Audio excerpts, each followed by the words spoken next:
Hey guys, tonight we're stepping into the secretive, seductive world of Japanese courtesans. Women who were far more than just entertainers.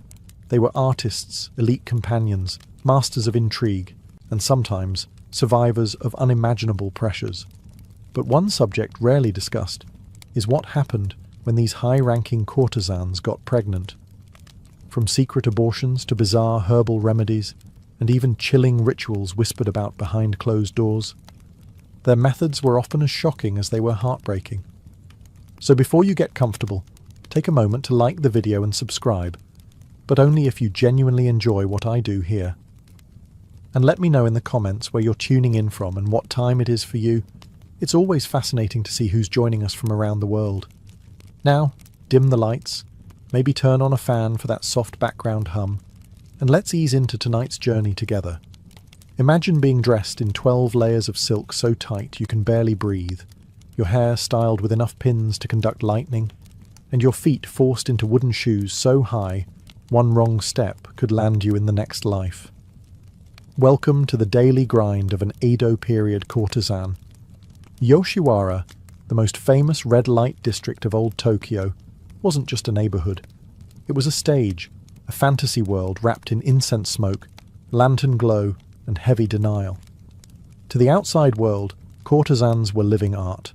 They danced, they played shamisen, they recited poetry. But above all, they mastered the one talent society valued most, pretending everything was fine.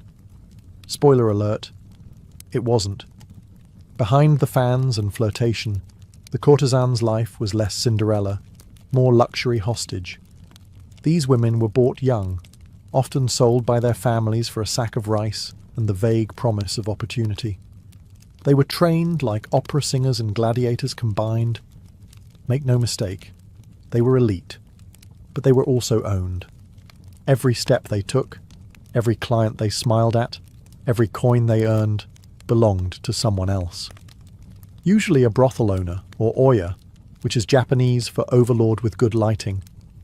Courtesans were products, investments, and pregnancies. Well, that was considered the ultimate product defect.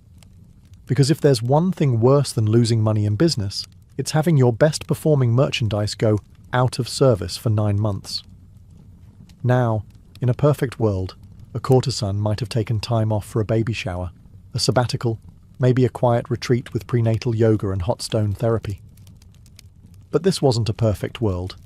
This was Yoshiwara, where the only stones were the ones you might be stoned with if you broke contract. Pregnancy didn't just mean losing work, it meant scandal, it meant punishment, it meant, quite literally, blood in the bathwater. So while the streets outside echoed with the clip-clop of platform shoes and sweet laughter, the inner chambers held darker truths, secrets whispered behind screens, remedies passed down not from healers, but from survivors. This was a world of velvet and iron, soft to the eye, brutal underneath. And for the courtesans living inside it, getting pregnant wasn't just a problem. It was a crisis wearing lipstick. If you've ever signed a contract without reading the fine print, congratulations. You've already shared something in common with an Edo-era courtesan. Except in her case, the fine print included phrases like, "You will never own your life again," and "Oh, and by the way, don't get pregnant unless you enjoy pain, shame, and herbal poison." Courtesans didn't enter the industry with resumes and references. Most were sold into it as girls, sometimes as young as 7, by families who needed money or just didn't want another mouth to feed. It was the 1600s. Netflix wasn't around, so people entertained themselves by selling their daughters and blaming karma. Once inside the brothel, everything came with a price tag. The kimono she wore, debt. The hair oil, debt. The lessons in poetry, tea ceremony, and how to pretend you're thrilled by middle-aged men discussing rice taxes, debt. By the time she was ready for clients, she already owed more money than a failed startup. Now, the contract, and let's use that term lightly, because she had no legal say in it, was basically a glorified leash. It dictated when she slept, who she served, how she smiled, and most importantly, that her uterus remained strictly decorative. Pregnancy? That wasn't in the brochure. And let's not forget the clients, a diverse collection of drunk samurai, emotionally starved merchants, and the occasional poet who thought whispering about cherry blossoms counted as foreplay. These men weren't looking for long-term commitment. Most weren't even looking for eye contact. And if they got a courtesan pregnant, they disappeared faster than your paycheck after payday. Of course, the brothel didn't blame the man. That would be far too progressive. Instead, the woman, the walking investment, was accused of carelessness, as if she had simply tripped and fallen into an accidental third trimester. In some establishments, even the suspicion of pregnancy was enough to get a courtesan reassigned to the bottom rung, the clients with fewer teeth and more complaints. Or worse, she'd be locked away until the problem resolved itself. You see, this wasn't just about sex. It was about control, reputation, and money. And babies? Babies were bad for business. Because nothing ruins a romantic illusion faster than morning sickness. So what happens when a courtesan in Yoshiwara does the one thing she's absolutely not supposed to do? No, not fall in love. That's frowned upon, but survivable. We're talking about the big one, the moment her stomach starts growing for reasons other than bloat from too much fish soup. Pregnancy. The ultimate plot twist. See, in this elegant, silk-wrapped prison, getting pregnant wasn't a beautiful miracle. It was a career-ending biological betrayal. In modern terms, it was like your iPhone suddenly deciding it wanted to be a toaster. Beautiful? Maybe. Useful? Not anymore. The courtesan's role was to entertain, seduce, and maintain the illusion that every client, no matter how hairy, drunk, or emotionally unstable, was her one true love. A baby? That shattered the fantasy. Suddenly, clients might remember that actions have consequences. And no one's paying premium rates to be reminded they left their real family across town. To the brothel, pregnancy wasn't a matter of health. It was a product malfunction. A courtesan's value depended on her availability. If she's busy gestating a small human, she's not serving tea, singing songs, or flirting with men old enough to be her grandfather. That means she's not making money. Which means the brothel's not making money. Which means someone's going to be very, very angry. There were no sympathy cards, no congratulations on the new arrival banners. Just a lot of whispering behind fans and the looming threat of being demoted from living artwork to unmarketable liability. At best, she might be hidden away until the issue resolved itself, which, let's be honest, is a poetic way of saying, handle it or else. At worst, she'd be thrown out, penniless, with a reputation so tarnished even the low-tier tea houses wouldn't touch her. And the baby? Let's just say, this wasn't exactly a culture built on maternity leave. Pregnancy in the courtesan world wasn't just forbidden, it was feared. Because once it happened, everything changed. The Oiran, who was once the glittering centerpiece of the district, became an unspoken warning to the others. A reminder, cloaked in silence and shame, that bringing life into the world might very well end your own. You'd think in a place like Yoshiwara, where secrets flowed more freely than sake, that a little thing like pregnancy might be handled with quiet sympathy and delicate discretion. Yeah, no. The moment a courtesan suspected she was pregnant, a ticking clock started in her head. Not toward motherhood, but toward ruin. And make no mistake, she was on her own. There were no best friends rushing over with comforting words and pickles. There were no spa days or maternity massages. There were just paper walls, fake smiles, and a whole lot of lying. Everything became a covert operation. Morning sickness? Blame it on bad shellfish. Fatigue? Just a little tired from dancing all night, haha. Missed cycle? Oh, you sweet summer child. Don't ever say that out loud.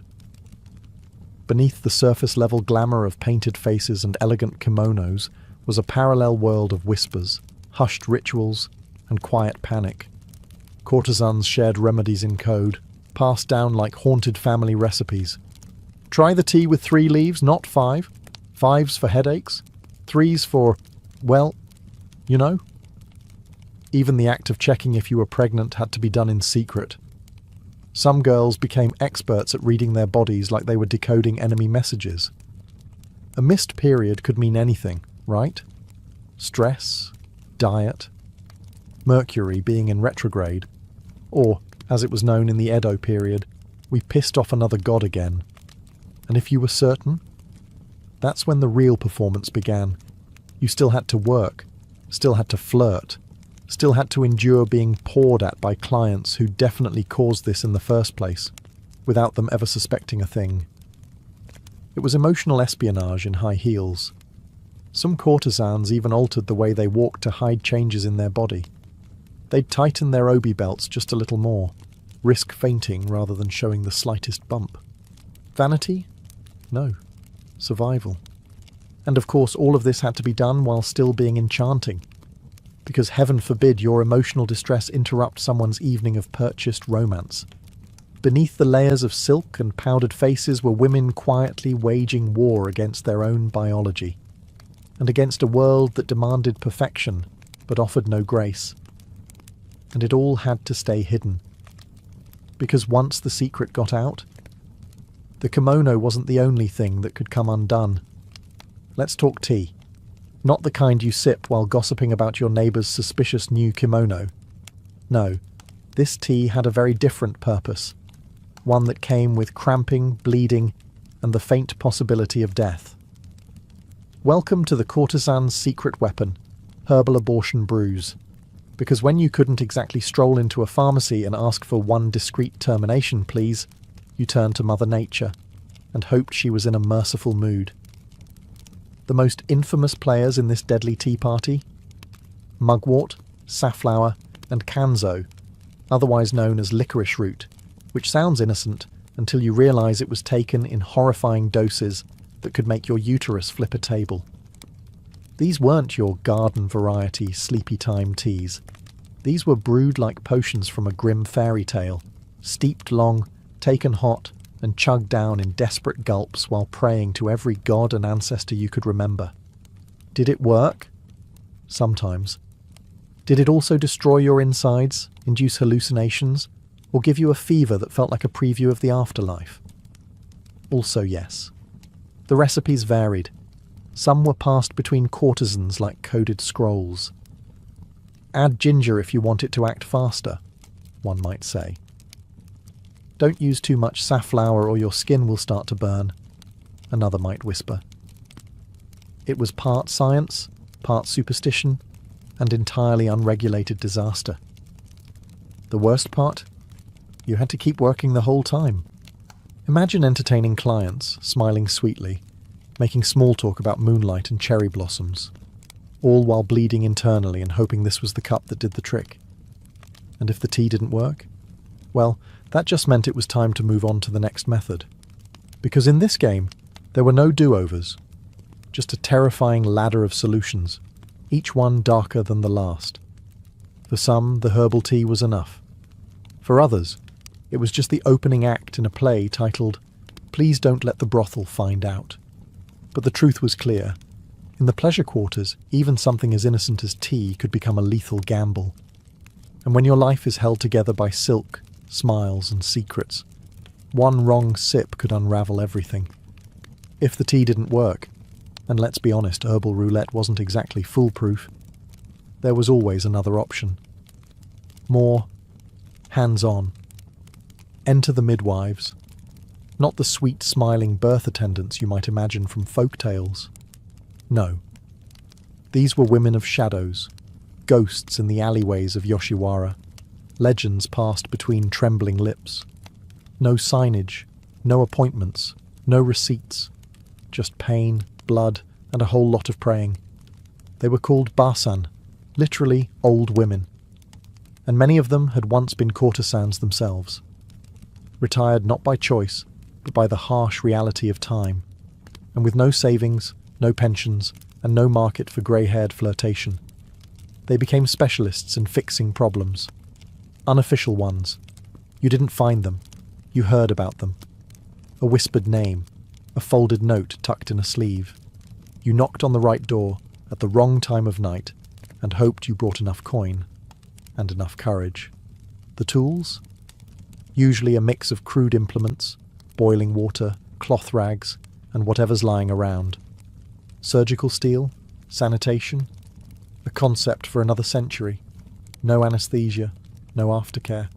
Just grit your teeth and hope the gods are too busy to notice. And yet, to desperate courtesans, these midwives were saviours. Grim, sharp-fingered saviours who didn't ask questions and didn't tell lies. Payment wasn't always money. Some took hairpins, trinkets, or silk sashes. One story tells of a midwife who accepted a rare perfume bottle in exchange for silence, then wore it daily like a war medal. The risk? Enormous. Infection, hemorrhaging, permanent infertility, or worse. Many girls never returned to the brothel. The official explanation? She caught a fever. The unofficial one? She caught reality with both hands and didn't survive it. If something went wrong, there was no legal recourse. After all, what could you tell the authorities? "Hello, officer. I illegally sought an abortion while working in a government-regulated sex district. Could you please arrest me last?" These midwives were the final stop before ruin or exile. No training, no ceremony, just candlelight, trembling hands, and the hope that today, death wasn't charging full price. And somehow, even in this world of blood and fear, trust was forged. Between the broken and the ones who helped them break in silence. In most cultures, a hot bath is a symbol of peace, relaxation, a little self-care after a long day of pretending to like your job. But in the world of Edo period courtesans, a hot bath could mean something far more sinister and far more permanent. Welcome to the boiling bath method, a home remedy that promised to take care of the problem by turning your womb into a sauna from hell. The idea was simple. Soak in a bath so hot, your body would forcibly reject the pregnancy. Think of it as a spa day, designed by a sadistic herbalist with a grudge against reproductive health. The method was whispered about in hushed tones behind paper screens. "Stay in until you feel dizzy," they'd say. "If you faint, it's working." Medical advice at its finest. Some girls added special herbs to the water. Mugwort again, of course, because apparently that plant was the Swiss Army knife of uterine sabotage. Others drank sake beforehand, because why not combine internal poisoning with external overheating? It was dangerous. Extremely dangerous. You weren't just risking the pregnancy, you were risking your own life. Scalding burns, shock, heat stroke. There are accounts of women fainting mid-bath and being dragged out unconscious, only to die quietly in some hidden room while the brothel continued its evening business. Nothing ruins a client's mood like stepping over a corpse on the way to his sack tray. And yet, the method persisted, because it was fast, cheap, and relatively discreet. No tools, no midwife, just water, willpower, and a very high pain tolerance. The courtesans were told to breathe through the pain, to stay calm, to keep quiet, even while their bodies boiled from the inside out. Also, the brothel wouldn't lose its best moneymaker. Because nothing screams customer service like telling a girl to self-harm quietly in the back room. If the bath worked, the pregnancy ended. If it didn't? Well, there were always darker options. In a world where a baby could cost you your status, your contract, or your life, a near-fatal bath wasn't extreme. It was just another Tuesday. When herbal teas failed and boiling baths didn't quite do the trick, courtesans turned to another time-honoured technique in the ancient art of pretending everything's fine. Tight binding. The idea? If you wrap your abdomen tightly enough, maybe, just maybe, you can squeeze the baby out of existence. Or at the very least, hide it long enough to avoid a scandal and a demotion to the drunk uncles and smelly merchants clientele tier. Enter stomach binding. Known as haraobi, it was basically a DIY womb corset. Long strips of cloth were wrapped again and again around the lower torso until the courtesan resembled a very glamorous sushi roll, one holding in something she desperately didn't want to deliver. Of course, there were problems.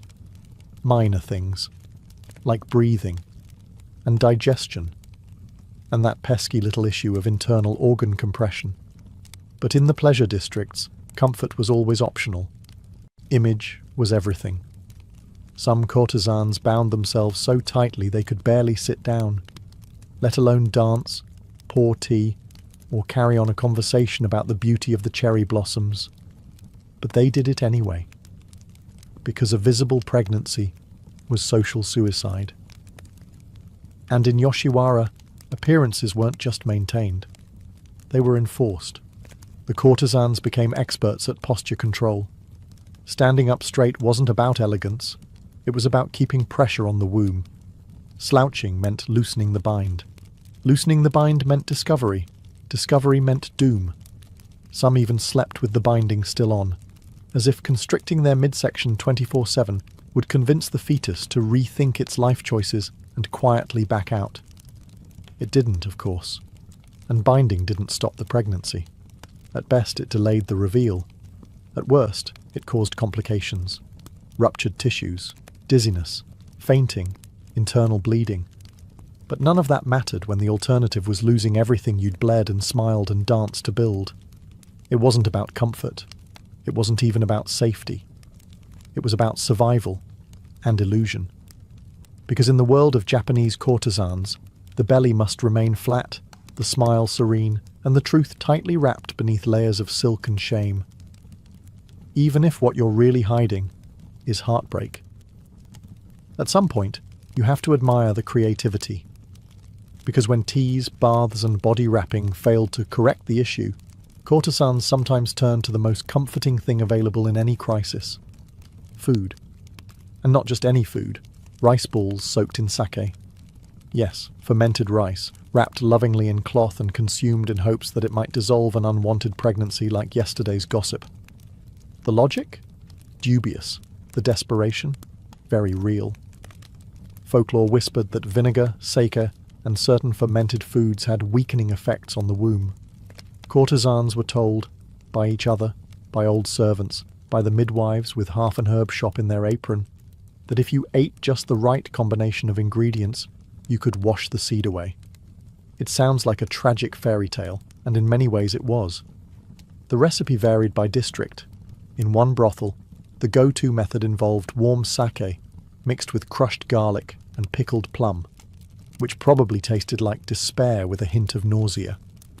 Another popular combo was rice balls marinated in vinegar, ginger, and shame. Served cold. Very cold. Did it work? You know the answer. Not really. Unless you count vomiting and intestinal distress as results. But in a world where your entire future hinged on hiding your condition, even a placebo with side effects was worth trying. Some courtesans were told to chant little verses while eating, part spiritual ritual, part emotional coping mechanism. Something along the lines of, "Return to the river, little child, for now is not your time." And then they'd swallow, trying not to gag. There's something incredibly human and heartbreakingly naive in this method. A kind of hopeful magic passed between trembling hands. Because unlike the midwife or the boiling bath, this one felt gentler, almost like a ritual, almost like a prayer. But no amount of sake could rewrite biology, and while the rice balls offered comfort, they rarely offered results. Still, courtesans kept trying. Because when your body isn't your own, and your choices are limited to pain or secrecy, sometimes the only power you have left is believing in something. Even if that something is a soggy rice ball soaked in old liquor and whispered regret. So, let's say a courtesan gets pregnant. She's terrified, bleeding from herbal teas, possibly half poached from a boiling bath, and she's tried every rice ball in the folklore cookbook. Naturally, the next logical step might be to tell the father? Ah, sweet child, that man is already gone. Courtesans didn't operate in a world where paternity was a shared responsibility. They operated in a fantasy, one the client paid for. And the minute that fantasy tried to become reality, the man vanished like a samurai in a scandal. Most clients were married. Others were officials, nobles or merchants with reputations they absolutely did not want associated with illegitimate children from the pleasure quarters. So when that courtesan nervously hinted, there might be consequences, the reaction was almost universal. Sorry, I'm moving to Osaka. Permanently. Also, I don't know you. Courtesans were trained not to expect loyalty. That's why any emotional attachment was considered dangerous. But still, many women held onto a fragile hope that the man they saw week after week, who brought gifts and shared secrets, might do the right thing. He didn't. Even in rare cases where a client wanted to help, there were layers of legal and social barriers that made acknowledgement nearly impossible. Claiming the child meant scandal. Scandal meant consequences. And for most Edo men, consequences were the one thing more terrifying than commitment. Some tried to leave money quietly. A few gold coins slipped to a brothel servant with instructions to take care of it. Others pretended they didn't recognize the woman at all. You have to understand. The courtesan was a fantasy, and fantasy doesn't get pregnant. So when reality knocked, in the form of morning sickness, swelling feet, or a missed cycle, the men did what men have done in many chapters of history. They got really, really good at ghosting. The father's silence wasn't just literal. It was cultural, institutional, practically a tradition. No messages, no visits, no names on scrolls. Just another shadow in a world already thick with them. And for the courtesan, there was no time to grieve or rage. There was only the next performance, the next lie, and the silence growing in her womb.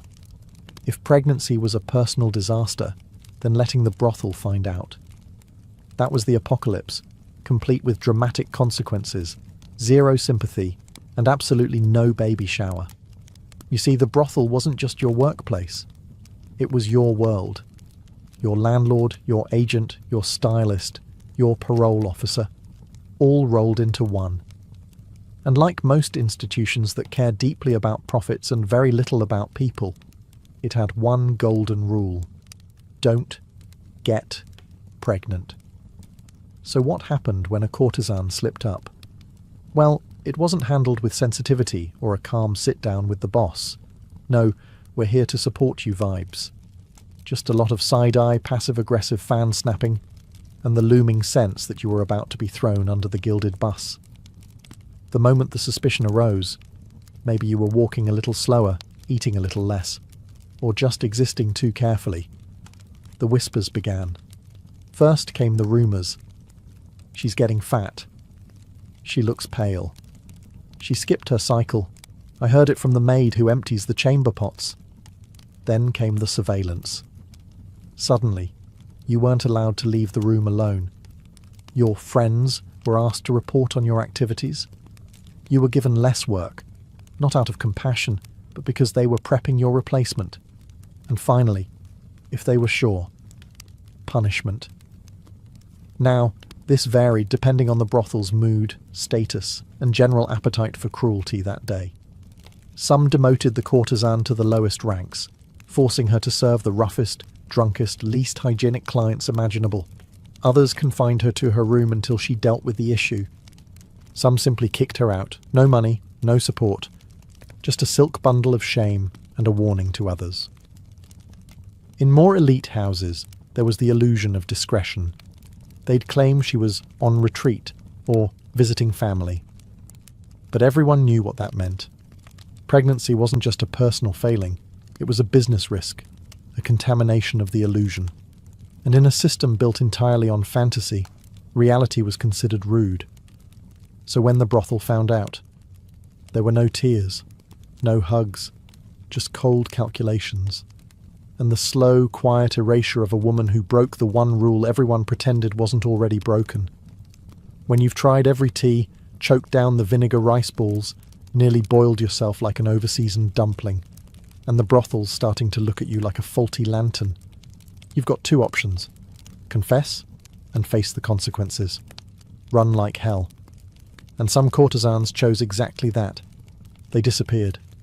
In the districts, they were branded Nijejoro, runaway prostitutes, a term that translates roughly to, she messed up the fantasy, Now go fetch her back. Because running away wasn't just frowned upon, it was illegal. You were property. And when property walks out the door with a baby on board, the brothel takes it personally. But that didn't stop them. Some courtesans fled in the dead of night, disguised in plain robes with their hair undone, abandoning their ornate identities the way a snake sheds its skin. They slipped through alleyways, rode carts meant for laundry, or hid inside barrels. Yes, really, barrels. It was dramatic, dangerous, and desperately cinematic.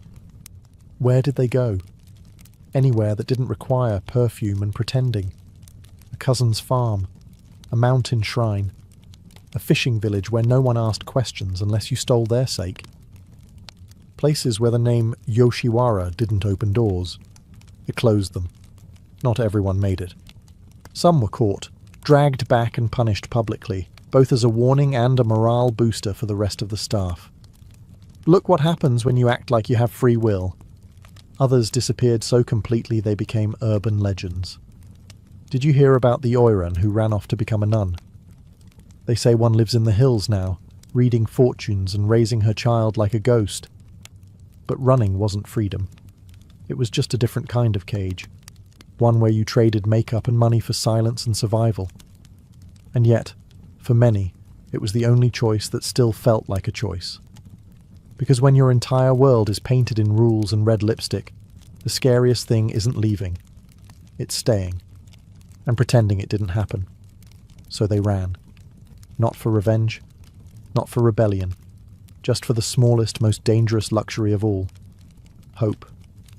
Let's say a courtesan couldn't run, couldn't drink enough tea, couldn't fake enough smiles. And eventually, the lie she was carrying became too big to hide beneath the silk. There was only one thing left to do: give birth. Quietly, invisibly, preferably without anyone noticing. Welcome to the underground world of silent deliveries, where motherhood arrived in the dead of night, behind sliding paper doors, with towels stuffed in mouths to muffle screams.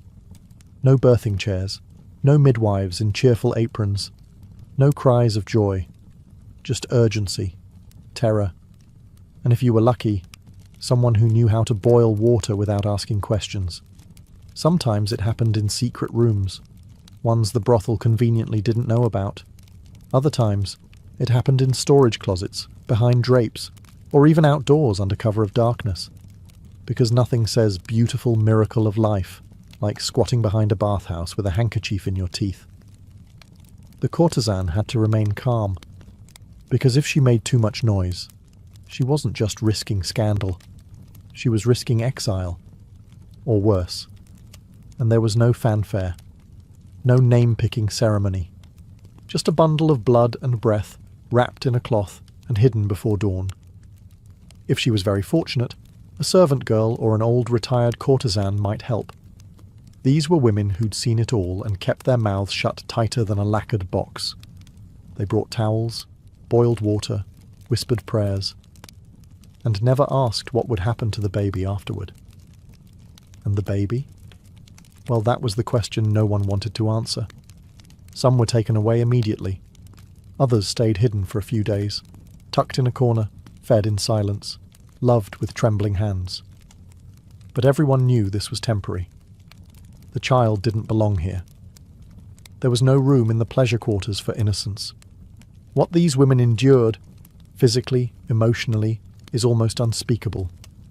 But they did it, because the alternative was worse. They gave birth like ghosts, then wiped their faces, fixed their hair, and returned to the brothel floor as if nothing had happened. No maternity leave, no postnatal care, just another performance. Because in Yoshiwara, the show must go on. If a courtesan managed to give birth in secret, there was still one problem left. A tiny, crying, impossibly fragile problem.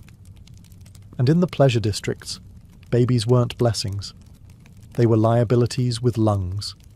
Loud, hungry, and impossible to explain to your next client. So what did she do? She walked, under cover of night, to the edge of town, to the roadside, to a place built for tragedy, a shrine of abandonment. Known as koya or ubasut sites, these were quiet stone shrines tucked into the corners of society, halfway between a place of worship and a dumping ground. They weren't publicized, but everyone knew they existed, and everyone knew what they were for. A mother, often a courtesan, a servant, or any woman society had failed, would leave her infant on the steps, swaddled tightly, sometimes with a name, sometimes with nothing but a small charm or folded prayer paper tucked into the cloth. And then she walked away. No goodbye, no witness, no turning back. If she was lucky, a monk or kind stranger might find the child. Sometimes a temple took them in, raising them in silence. Other times they were passed to orphanages, or into servitude, or simply vanished into the folds of forgotten stories. The courtesan didn't leave her child because she didn't care. She left it because there was no other path. The brothel wouldn't allow children. The law offered no protection. And even if she ran, what future could she offer a baby while hiding from bounty hunters with nothing but a comb and a blood-stained obi? So she did the unthinkable, not out of cruelty, but out of love, twisted by desperation. Some shrines were said to be haunted. Locals claimed they heard crying at night, not from the babies but from the women who left them. Echoes of regret carved into the wind like invisible gravestones. It wasn't just a shrine. It was an altar to every dream that never stood a chance. And the worst part? No one ever asked who left the child, because in the floating world of courtesans, everyone already knew. They just pretended not to. In the eyes of Japanese tradition, an unborn or aborted child isn't just a medical footnote, it's a spirit. And in the world of the courtesan, these spirits were everywhere. They were called Mizuko, literally water children. A poetic name for something profoundly heavy. The souls of children who were never born, or who were born and never raised. And no matter how silent the birth, how quiet the abandonment, these spirits didn't simply disappear. They lingered.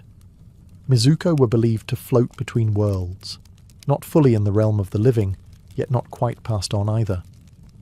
In many ways, they mirrored the women who carried them. Courtesans, after all, also existed between realities. Glamorous, but enslaved, adored but discarded, present but unseen. And so a strange kinship formed, one ghost carrying another. Some women were haunted, not just emotionally, but spiritually. It was said Mizuko could cause misfortune, illness, or nightmares if not properly honoured. And the courtesans, who had no freedom in life, sought freedom for their unborn, in death. That's where the Mizuko Kuyo came in. A secret ritual, a whispered apology, a kind of emotional exorcism dressed in prayer beads and incense. The ceremony was small, sometimes held at a quiet temple outside the district, sometimes performed in private, late at night, with only a flickering lantern and trembling hands. Offerings were left. Baby toys, flowers, little red bibs tied around Jizo statues, the Buddhist guardian of children and travellers. Courtesans couldn't raise their children, but they could ask the gods to protect them. It was the only parental act they were allowed, and it was heartbreaking. Imagine lighting incense for the child you never got to name, whispering, "I'm sorry," not because you didn't love them, but because you did, in a world that didn't give you room to show it. Some came back again and again, year after year, unable to forget. Others visited once, and never returned, too afraid to reopen the wound. But all of them carried it.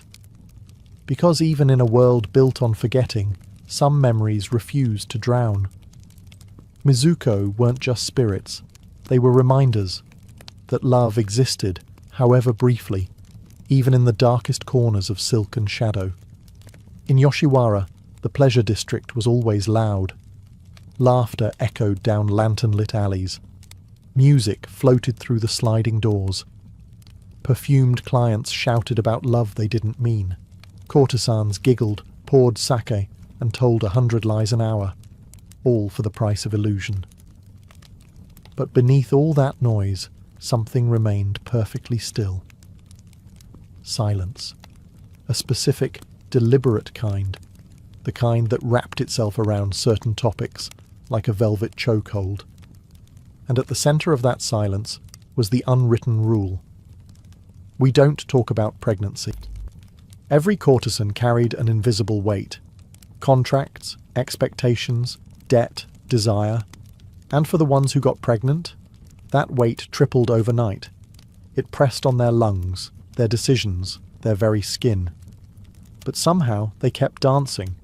They still performed, still laughed at jokes they'd heard 1,000 times, still painted their lips blood red and pretended they weren't bleeding somewhere else entirely.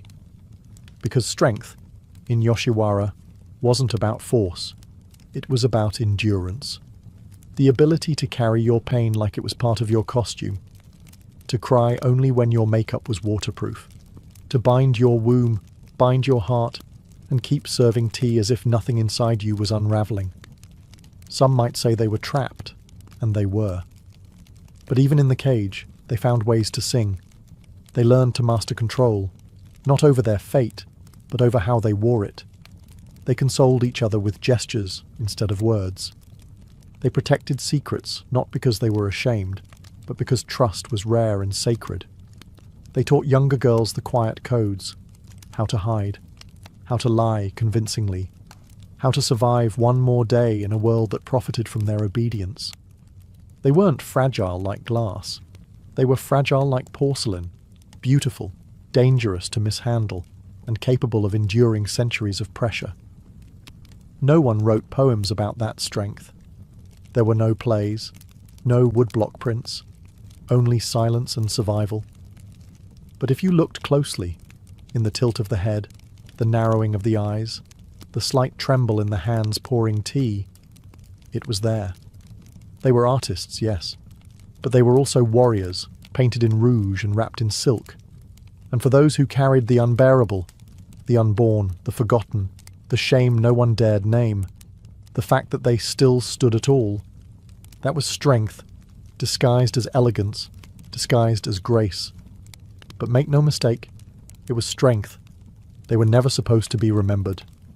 Courtesans existed to be consumed, not known. Admired, desired, painted, yes.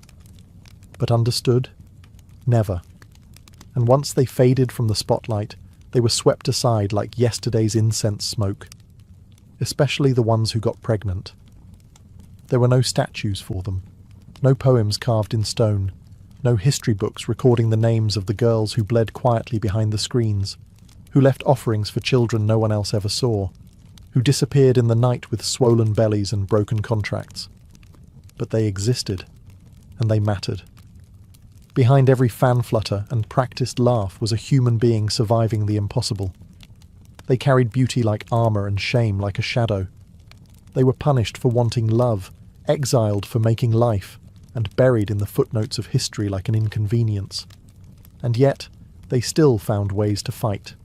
Not with swords, not with speeches, but by enduring, by holding on to moments of kindness in a world designed to forget them, by protecting each other in small, defiant ways, a whispered warning, a smuggled remedy, a silent prayer at a shrine that smelled of old moss and ghost stories.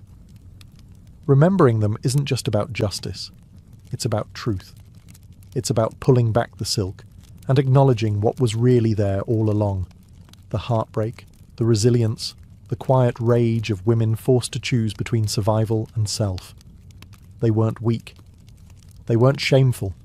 They were trapped in a system that commodified their bodies and criminalized their humanity. And still, they endured. Some are honored only by the red bibs on weathered Jizo statues.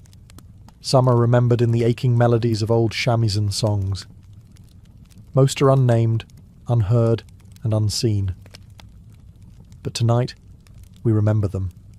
Not just the courtesans they were trained to be, but the mothers they were never allowed to become, the daughters sold too soon, the women who survived the unspoken war inside the brothel walls.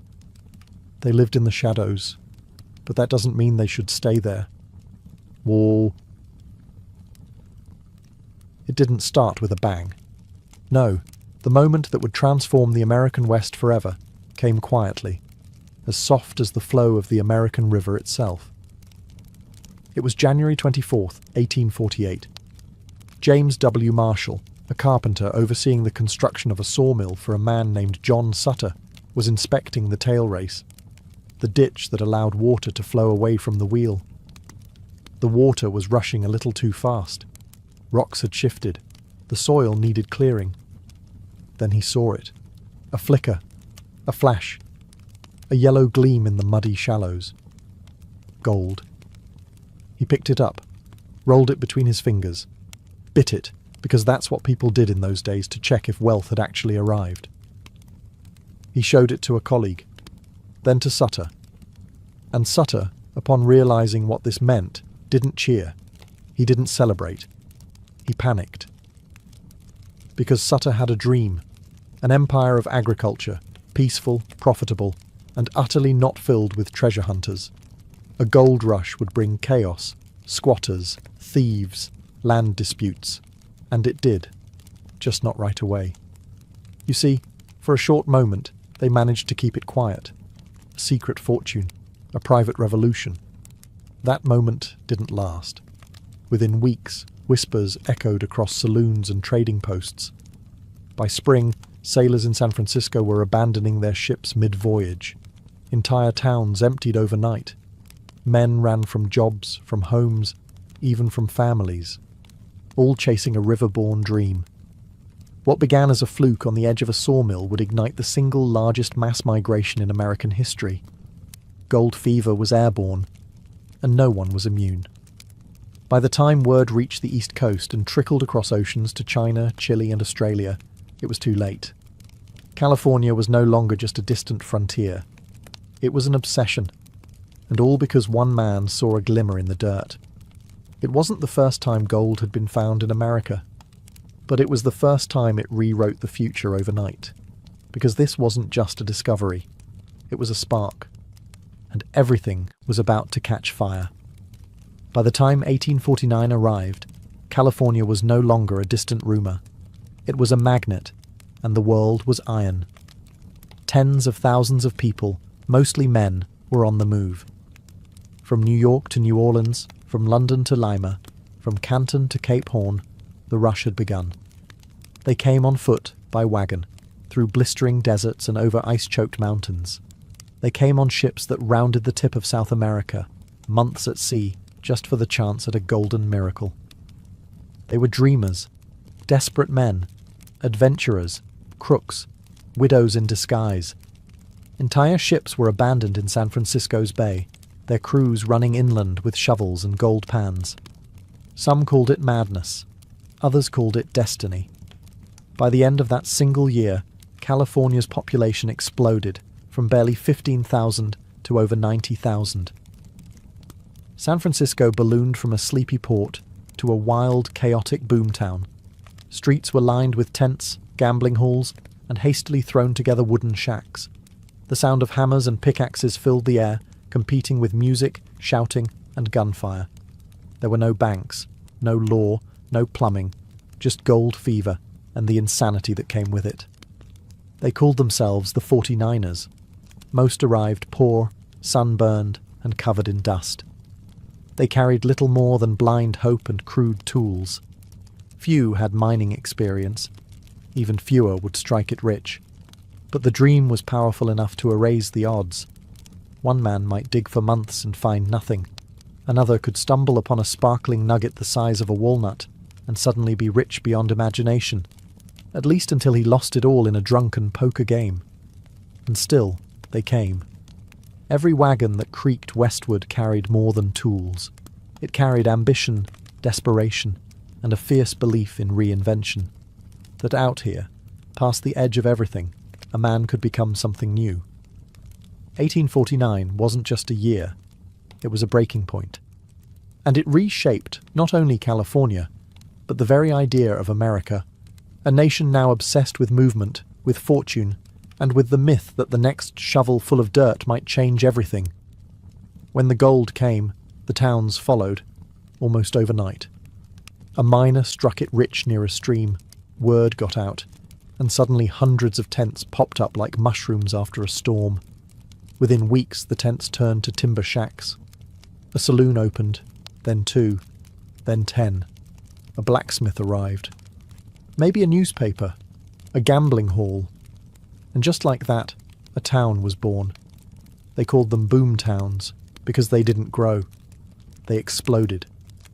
Places like Hangtown, Whiskeytown, and Rough and Ready weren't built on urban planning. They were built on adrenaline and blind hope.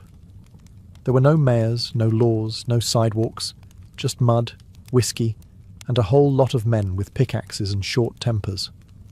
By day, these men clawed at the hillsides and panned the icy rivers. By night, they drank, gambled, fought, and made terrible decisions in candle-lit saloons. Fortunes could be won with one lucky swing of a pick, and lost in a single hand of poker. There were no rules, or rather, there were too many, made up on the spot and enforced by whoever had the biggest gun or the loudest voice. Justice was improvised. Courtrooms were rare. Lynch mobs were not. But it wasn't just lawlessness. It was loneliness too. The population was overwhelmingly male. For every woman, there were dozens, sometimes hundreds, of men. Letters from the East spoke of homesickness, heartbreak, and men crying quietly by campfires. The gold wasn't always in the ground. Sometimes it was just a memory of what they left behind. Some towns flourished for a time. San Francisco transformed from a sleepy harbour to a rowdy, bustling gateway to the goldfields. But many others didn't last. When the gold dried up, the people vanished. What was once a buzzing boomtown became a ghost town. Buildings left to rot, saloons still stocked with broken glasses, wind whispering through empty jail cells. The gold rush didn't just create towns, it devoured them. For every success story, there were hundreds of shattered dreams, buried beneath muddy floors and abandoned tools. But no one came west expecting guarantees. They came for a chance. And boomtowns, chaotic, filthy, and burning with hope, were where that chance lived. For a little while, gold fever sounds romantic, until you're knee-deep in freezing river water, swinging a pickaxe into rock, sleeping on dirt, and calling beans your only friend. The life of a prospector wasn't glamorous. It was hard, lonely, and often miserable. But still, they came. Because the promise of riches, even the slimmest chance of it, made men do impossible things. Most arrived with little more than hope and a few essentials: a pickaxe, a shovel, a gold pan, and maybe a tin plate or two. If you had money, you might splurge on a rocker box, a wooden contraption that let you sift through more dirt at once. If you really had cash, a long tom sluice. If not, it was all down to your 2 hands and gravity. And patience. Panning for gold meant hours bent over a river, swirling sediment, hoping to catch a flicker of yellow among the rocks. Some struck it rich in a day. Most didn't. They dug holes, moved boulders, built flumes, dammed creeks, and chased every rumour of easy gold like moths to flame. They slept in tents, if they were lucky, open skies if they weren't. Rain meant wet clothes. Snow meant frozen boots. Bears were a risk. So were thieves. Disease was constant: dysentery, scurvy, cholera, because sanitation was non-existent, and miners weren't exactly washing their hands before meals. Food was basic and expensive. Eggs could cost more than a day's wages. Beans, bacon, and coffee made up the holy trinity of miner cuisine. Vegetables? Rare. Bathing? Optional. Haircuts? Forget it. And still, they stayed. Because the gold was real. People had found it. And if they could, maybe you could too. That was the sickness of it. Every back-breaking failure still carried the hope that the next shovel of dirt might change everything. So they dug. Day after day, year after year. Some never found more than dust, others found enough to change their lives, or at least buy one hot bath and a better pair of boots. But success wasn't the only test. Tenacity was, and in the muddy chaos of the goldfields, that was sometimes the only thing separating the legends from the lost. Gold didn't just come out of the earth, it came with a price tag written in blood, sweat, and broken promises. For all the stories of overnight fortunes, the truth was far grittier. Most miners didn't get rich. Some found just enough to survive. Many left poorer than they arrived, carrying nothing home but blisters and regret. But the cost wasn't just personal, it was national. California was never empty, though the gold rush mythology would have you believe otherwise. Long before the miners came, the land was home to hundreds of thousands of Native Americans, living across dozens of nations and tribes. But once gold was discovered, they were treated as little more than an obstacle between ambition and profit. As miners poured in, native lands were seized, poisoned, and burned. Rivers once full of salmon were clogged with debris and mercury. Forests were cut down. Wildlife vanished. And the people? They were pushed out, hunted, enslaved, killed. The California state government even funded militias to clear the land, paying bounties for native scalps. By 1870, California's native population had plummeted by over 80%. What began as a rush for gold became a quiet genocide. But native tribes weren't the only ones who paid. Mexican and Chilean miners, who'd been working California's hills long before 1849, were soon targeted by racist laws and mobs. Chinese immigrants, who arrived in waves hoping to earn a better life, were taxed heavily and driven out of claims by violence. Black miners, both free and enslaved, faced legal and physical threats every step of the way. Even white miners fought among themselves. Claims were stolen, camps erupted in gunfire, fortune created friction, and everyone believed they deserved the prize. Gold brought chaos. It twisted morals. It rewrote values. Men who once believed in family, law, and church found themselves bribing, lying, stealing, sometimes killing, all for a glint in a pan. Because once you saw gold, really saw it, your soul never quite looked the same again. The gold rush wasn't just an event. It was a fever, a transformation. And for every ounce pulled from the ground, something else was buried deeper. Justice, peace, community, or conscience. Gold may have glinted in the rivers, but justice? That was a little harder to find. In the early days of the California gold rush, there were no real laws. California wasn't even a state yet. It was a lawless, rapidly changing frontier where a man's wealth, or the size of his revolver, often decided right from wrong. And so, the miners made up their own rules. They formed what were called mining codes, loose agreements about claim sizes, boundaries, and behaviour. If someone broke the rules, they were brought before a jury of their muddy, exhausted peers. But fairness was relative. He stole my shovel, might get you a warning. He found a nugget on my land, might get you hanged. Yes, hanged. Vigilante justice became the norm. There weren't enough sheriffs, so towns formed vigilance committees. These were self-appointed enforcers, quick to punish and rarely interested in trials. Suspects could be whipped, run out of town, or tied to a tree with a rope around their neck, often without evidence. And saloons. They weren't just places to drink. They were courtrooms, gambling halls, and sometimes execution grounds. A drunken insult could escalate into a shootout. A lost card game might end in murder. Gunsmoke and lawlessness danced side by side beneath swinging lanterns. Theft was rampant. Claim jumping, when someone tried to take over another man's land, could spark all-out war between rival camps. Property lines were often decided with fists, bullets, or hastily scribbled signs nailed to trees. But amidst the chaos, something strange happened. Communities began to emerge. Makeshift governments formed. Real sheriffs were elected.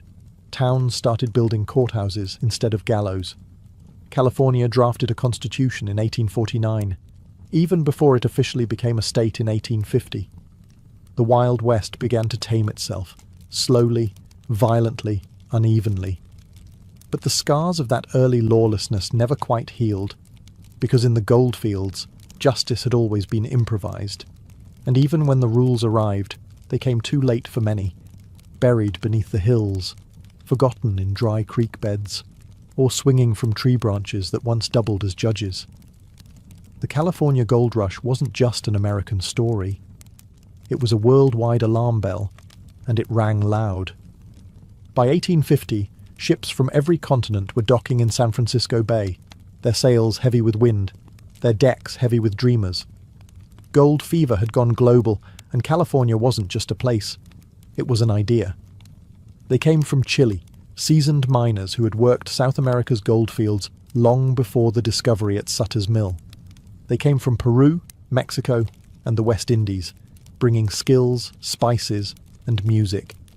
From China, thousands crossed the Pacific in wooden boats, driven by famine, poverty, and the promise of Gold Mountain. Europe sent its share too, Irish, Germans, Italians, and Frenchmen, many escaping revolution, poverty, or war.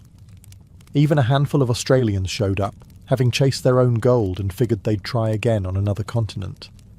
California became a swirling, churning, multilingual chaos. Tents pitched side by side, arguments shouted in a dozen dialects, cooking fires filling the hills with scents from 5 different continents. At first it seemed like something beautiful, a global gathering, all drawn by the same dream. But dreams have borders, and when gold was scarce, prejudice grew fast. Foreign miners were often viewed with suspicion or outright hostility. Their success was resented, their accents mocked. Laws like the foreign miners' tax were introduced, targeting non-American miners with steep fees and harassment. Chinese miners were especially vulnerable. They were driven from claims, beaten, sometimes killed, while officials looked the other way. Spanish-speaking miners, even those born in California, faced legal discrimination and mob violence. Racism wasn't just casual, it was policy. Still, many stayed. They built communities, temples, churches, and businesses. San Francisco's Chinatown took root. Latino towns thrived along old Spanish land grants, and even as they were pushed to the margins, these global pioneers helped shape the future of California, in its food, its language, its spirit. The Gold Rush didn't just bring people west, it brought the world west. And for better or worse, it showed what happened when cultures collided not over ideals, but over gold. Gold has a way of running out, even when the fever doesn't. By the mid-1850s, the rivers were quieter. The easy gold, the glittering flakes and nuggets that could be scooped from shallow stream beds, was gone. What remained was deeper, harder to reach, and required tools that most miners couldn't afford. The rush was over.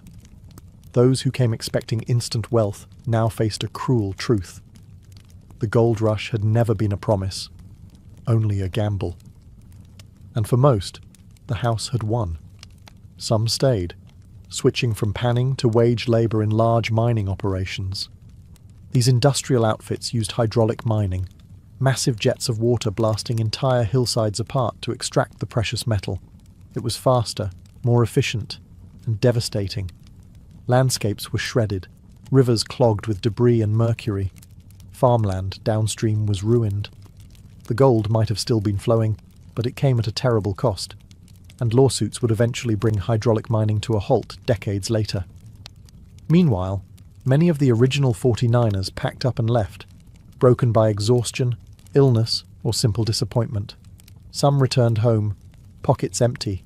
Others drifted into new frontiers, Oregon, Nevada, Colorado, chasing the next rumor, the next miracle, and a few stayed. They became shopkeepers, ranchers, teachers, mayors. They built California not with shovels but with roots. Because while the gold was drying up, something else had taken hold. Possibility. California had transformed. It was no longer a forgotten territory. It had roads, ports, towns, newspapers, banks, and, Finally, statehood. In 1850, just 2 years after Marshall's discovery, California officially joined the Union.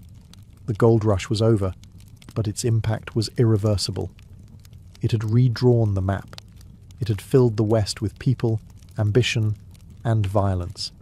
It had shattered indigenous populations, transformed the economy, and turned a sleepy frontier into a symbol of American reinvention. What began with a sparkle in a river ended with an empire in motion. And while the miners moved on, California stayed gold, not just in its hills, but in its legend. Because sometimes the greatest treasure isn't what you dig up. It's what you build after the digging ends. The gold rush ended, but its echo never stopped. Even today, nearly 2 centuries later, California still wears the gold rush like a second skin. Its nickname? The Golden State. Its motto? Eureka. I have found it. It's not subtle. This wasn't just a historical event. It became a national identity, a cultural myth baked into America's DNA. Because the gold rush wasn't just about gold, it was about reinvention. It taught a young, hungry nation that fortune wasn't inherited. It could be chased, dug, fought for. That you didn't need a noble name, just a shovel and a little madness. It was the beginning of the American dream as we now know it. Move fast, take risks, stake your claim. But the legacy is complicated. Yes, it brought rapid growth, innovation, and the birth of the modern West. It gave rise to San Francisco, to the railroad, to California as a cultural and economic giant. But it also left scars, deep ones. Native communities were nearly erased. Landscapes were ravaged. Racist laws created lasting wounds. Chinese labourers, Mexican miners, black pioneers, they built California too. But their stories were buried under the glittering myth of the white prospector with the lucky pan. And yet, people still come. Not for gold, perhaps, but for something like it. For tech, for fame, for reinvention. Silicon Valley isn't far from Sutter's Mill. The tools have changed, from pickaxes to code. But the hunger? It's the same. That's the real legacy. The belief that somewhere just over the horizon, with enough guts and luck, everything can change. The gold rush wasn't just a rush for metal. It was a collision of cultures, of ambitions, of illusions. It revealed the best and worst of human nature in the span of a single decade, and it turned one accidental discovery into one of the most transformational chapters in American history. The gold is mostly gone now, but the dream it sparked, still digging. Helen Adams Keller was born on June 27, 1880 in Tuscumbia, Alabama, a place of green fields, cotton farms and southern sun. Her parents, Arthur and Kate Keller, were thrilled. She was healthy, beautiful and curious, with bright blue eyes and a soft, eager laugh. For the first 19 months of her life, Helen was just like any other child. She learned to crawl, to babble, to smile at her mother's face, and chase shadows across the porch. She loved the family dog, the garden, the wind. Her world was full of sound and colour, until, suddenly, it wasn't. In February 1882, Helen was struck by a mysterious illness. Some said scarlet fever. Others believed it was meningitis. Doctors didn't know. All anyone could do was wait. For days she burned with fever. Her body trembled. Her mother hovered, terrified. And then it broke. The fever passed. Helen survived. But the cost was staggering. She could no longer see, no longer hear. The world had turned dark and silent, as if the illness had slammed a door shut, sealing her inside her own body. She was not yet 2 years old. At first, her family hoped it was temporary. Maybe she was just recovering slowly. Maybe her eyes would adjust. Maybe she'd respond to a sound, a voice, a bell, a dog's bark. But time passed, and it became clear. Helen had been cut off from the senses that connect us to the world. Now imagine this. A toddler, filled with energy and intelligence, suddenly unable to understand the faces smiling at her, the arms reaching for her, the voices calling her name. She had no language, no symbols, no way to express what she wanted or what she feared. Frustration filled the silence. Rage followed. She learned to mimic actions, to open doors, to nod or shake her head, but not meaning. Her world was texture, vibration, smell, and inside her, a storm brewed. By the age of 5, Helen Keller was described as a wild child, intelligent, strong-willed, and completely unmanageable. She would scream, kick, and even hit those around her, not out of cruelty, but desperation. She was locked inside her own mind, and no one knew how to reach her. Not yet. By the time Helen Keller was 5 years old, the cheerful toddler who once played in the garden had become something else entirely. Untamed. Imagine being locked in total darkness. No sound, no sight, no language. Just raw sensation and confusion. For Helen, life had become a blur of textures and instincts. She had no words to express hunger or fear, no way to understand comfort or discipline. So she lashed out. She threw tantrums, kicked furniture, ripped buttons off clothes, and slapped her baby sister out of jealousy. Her meals became battlegrounds. She ate with her hands, grabbed food from others' plates, and screamed when anyone tried to correct her. Her moods could swing from laughter to rage without warning. The Kellers didn't know what to do. Their daughter was intelligent, that much was obvious. She had figured out routines, learned how to open doors, unlock cabinets, even mimic household tasks. But her intelligence made her defiance more dangerous. Her parents were exhausted. Relatives whispered that she belonged in an asylum. Her mother, Kate, refused to give up. She began writing letters, searching for help, not just from doctors, but from anyone who might know how to reach a child like Helen. The trail led them to Alexander Graham Bell, who, aside from inventing the telephone, was also deeply involved in education for the deaf. Bell didn't have the solution, but he had a suggestion. He pointed them toward a school in Boston, the Perkins Institute for the Blind. And at that school, a young woman was recommended to travel south and meet the Kellers. Her name was Anne Sullivan. She was just 20 years old, visually impaired herself, poor, fiercely determined, and completely unprepared for the storm she was about to walk into. When Anne arrived in Alabama in March 1887, she was greeted by a bright, beautiful child, uncombed hair, wild eyes, a mischievous grin, and a scream that could shatter windows. Helen Keller wasn't cruel. She was trapped. The world had shut its doors, and she was pounding on them with everything she had. Anne Sullivan had one job: open the door. And nothing, not rage, not silence, not blindness, was going to stop her from trying. March 1887. Tuscumbia, Alabama. A young woman named Anne Sullivan had arrived, determined to teach the unteachable. She moved into a small cottage on the Keller property, taking Helen away from the main house, away from indulgence, distraction, and pity. Anne's method was radical: structure, discipline, and above all, language. But how do you teach language to a child who doesn't hear words or see letters? Anne began by spelling them into Helen's hand, one letter at a time, using the manual alphabet used by the deaf. D-O-L-L, she would sign into Helen's palm as she handed her a doll. Helen copied the movements. She was smart, curious, but to her it was just finger play, motions with no meaning. She could mimic 100 signs and still not grasp that things had names. Anne was relentless. She spelled the names of everything Helen touched: cake, mug, spoon, water, bread, key. But the child didn't connect them. There was no concept yet. No understanding that the shapes in her palm represented the world around her. Then came April 5th, 1887, a day etched into history. Anne took Helen to the water pump outside.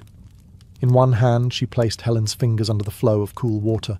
With the other she spelled into her palm, W-A-T-E-R.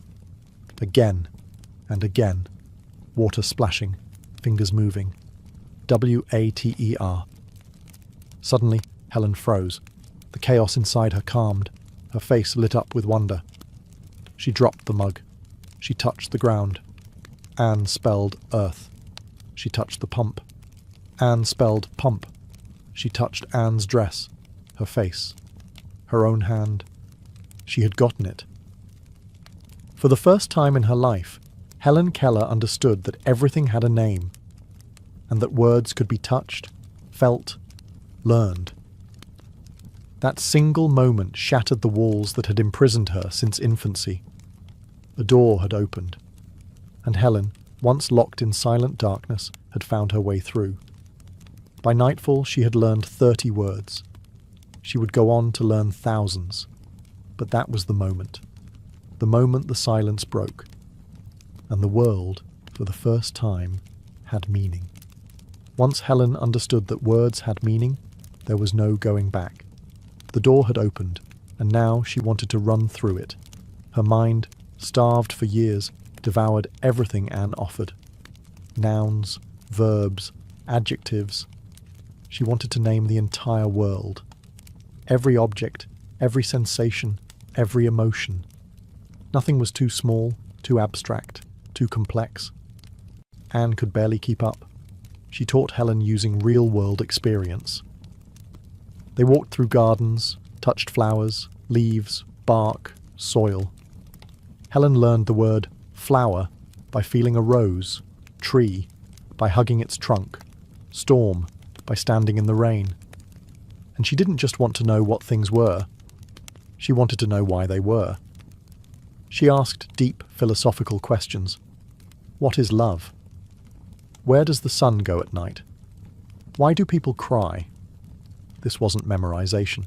It was awakening. She also began to understand manners and morality. Not just yes and no, but right and wrong. Anne spelled stories into her hand, biblical parables, Aesop's fables, poems, fairy tales. Through these, Helen learned about kindness, selfishness, generosity, justice. Language wasn't just power, it was freedom. Helen even began writing her first simple sentences using a special slate with raised lines. Each word she spelled made her feel more human, more seen. The frustration that had once driven her to scream and break things had transformed into purpose. But none of this happened by accident. Anne Sullivan worked tirelessly, often 16 hours a day, to unlock Helen's potential. She wasn't just a teacher. She was translator, mentor, protector, best friend. The bond between them was deeper than family, closer than blood. Anne had once called herself half-blind and unwanted. Now she was shaping one of the most remarkable minds in history, and the world began to notice.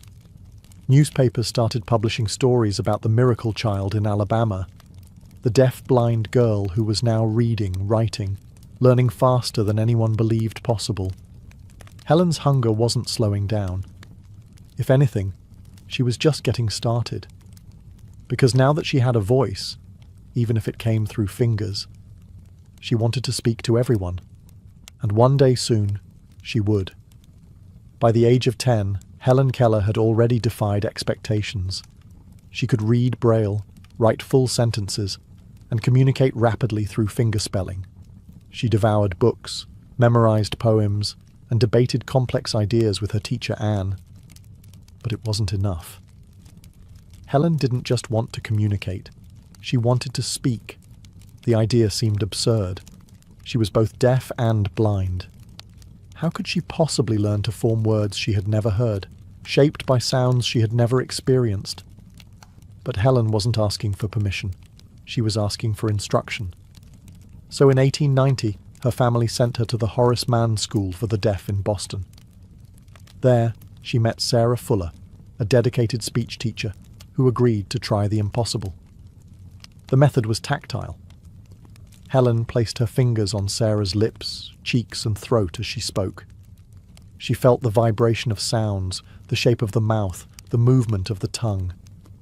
Then, slowly, painfully, she began to mimic them, letter by letter, word by word.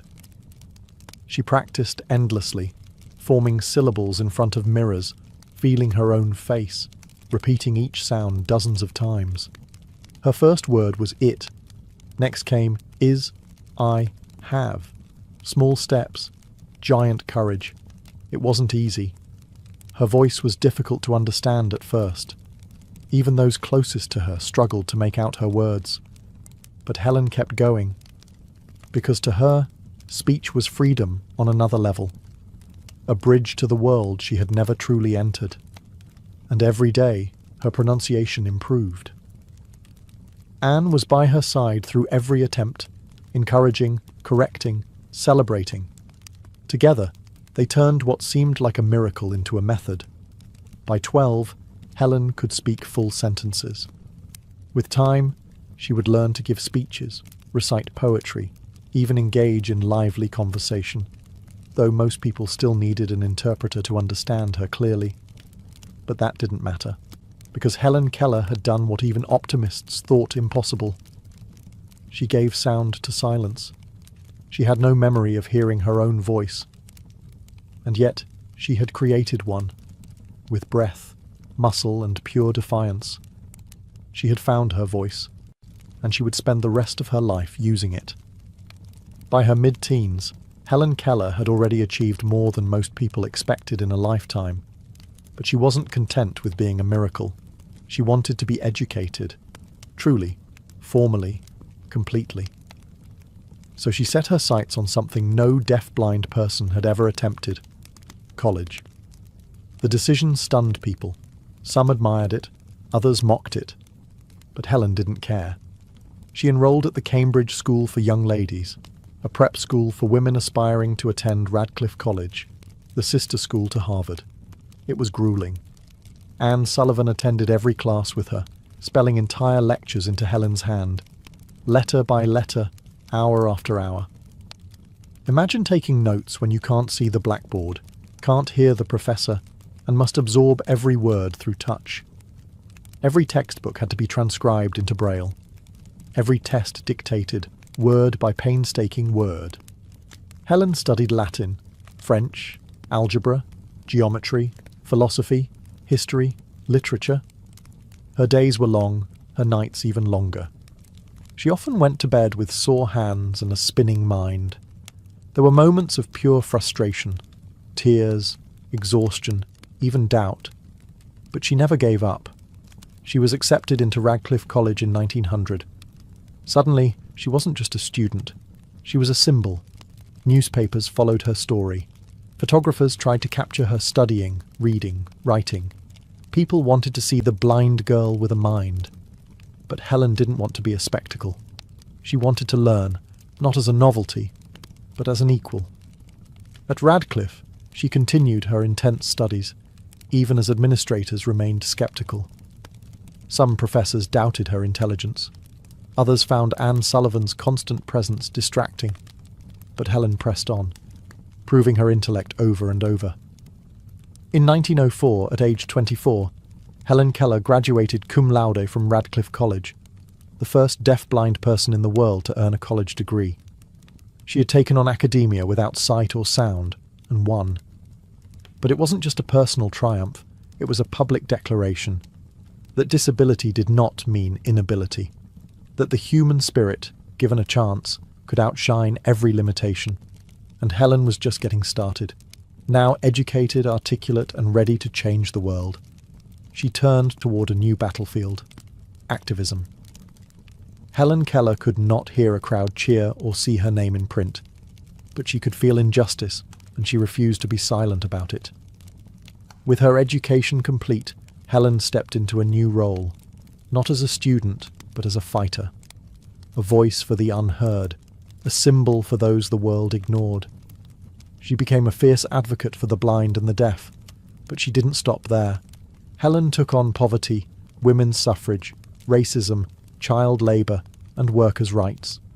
She criticised powerful corporations, supported birth control, and even spoke out against war. People expected a quiet, delicate woman. What they got was a political firestorm. She joined the Socialist Party in 1909, arguing that capitalism was crushing the poor while the rich prospered. This shocked many of her admirers, people who were comfortable applauding her triumph over disability, but weren't ready for her to challenge their bank accounts. When someone accused her of being misled, she replied, "It is true that I am blind and deaf, but I am not blind to social injustice, nor deaf to the cries of the suffering." She gave lectures around the country, sometimes with Anne Sullivan beside her, interpreting her words. She met world leaders, presidents, authors, and revolutionaries. She was blunt, brilliant, and impossible to dismiss. She campaigned for the American Foundation for the Blind, helping to raise awareness and funding across the nation. She testified before Congress, lobbied for Braille books in libraries, and championed equal education for the disabled. And she wrote books, essays, columns, letters. Her pen was a sword, and she wielded it without fear. In the public eye, she was a paradox, a woman who couldn't see or hear, but who saw more clearly than most, and who spoke more powerfully than those with perfect voices. She demanded dignity, not just for herself, but for the marginalized, the voiceless, the forgotten. And though many disagreed with her politics, no one could ignore her presence. Helen Keller had once lived in a world without words. Now, her words were changing the world. As Helen Keller grew older, the world grew louder in its admiration. She had become a global icon, a symbol of courage, intellect, and boundless will. From Tokyo to Cairo, from Washington to Moscow, her name meant something powerful: hope. She traveled the world, over 35 countries, advocating for the blind and the disabled. Crowds gathered just to see her walk onto a stage. Heads of state bent to shake her hand. Children reached for her, eyes wide, as if touching her might pass on some of her fire. And yet, behind the applause, there was always shadow. Anne Sullivan, her companion, teacher, and best friend, began to lose her health in the 1920s. For decades they had been inseparable, two souls fused by struggle and love. But in 1936, Anne passed away. Helen was devastated. She had known darkness. She had known silence. But this, the silence left by Anne's absence, was different. It was deeper. And still, she continued. She found support in Polly Thompson, who became her new interpreter and companion. Together, they continued the mission. Public speaking, fundraising, lobbying, writing. Helen didn't slow down, not even in her 70s. In 1948, she toured Japan after World War II, meeting wounded soldiers, children in ruined schools, and people who had lost everything. Her presence gave them more than comfort. It gave them a glimpse of what survival looked like when everything else had failed. She received dozens of honors, including the Presidential Medal of Freedom, one of America's highest civilian awards. Universities gave her honorary degrees. Foundations were named in her honor. Books and films told her story. But Helen didn't care for trophies. She cared that blind children had books, that deaf adults had jobs, that people who once felt invisible now felt seen. Even as her own health declined in her final years, she continued to write letters, dictate messages, and support causes she believed in. She once said, "Although the world is full of suffering, it is also full of the overcoming of it." She had lived both sides of that sentence, and through it all, she remained, fully, fiercely, herself. On June 1st, 1968, at the age of 87, Helen Keller passed away in her sleep. She died peacefully in her home in Connecticut, a woman once locked in silence and darkness, now mourned across the world by presidents, poets, activists, and everyday people who had never even met her. But death could not silence her. Helen had become more than a person. She had become a force, a symbol of what the human spirit could do when handed the worst and still daring to rise. Born into a world that offered her nothing, no sight, no sound, no voice, she created a life that left nothing untouched. She helped rewrite how people viewed disability. She shattered the idea that blindness meant helplessness, or that deafness meant ignorance. She proved that communication isn't limited to ears or eyes. It comes from the soul. She wrote 14 books, gave hundreds of speeches, and met every US president from Grover Cleveland to Lyndon B. Johnson. She changed laws. She changed institutions. But most of all, she changed minds. Her life wasn't easy, and she never pretended otherwise. She faced illness, rejection, grief, and public criticism. But she never let those things define her. Instead, she defined herself, loudly. She once said, "I am only one, but still I am one.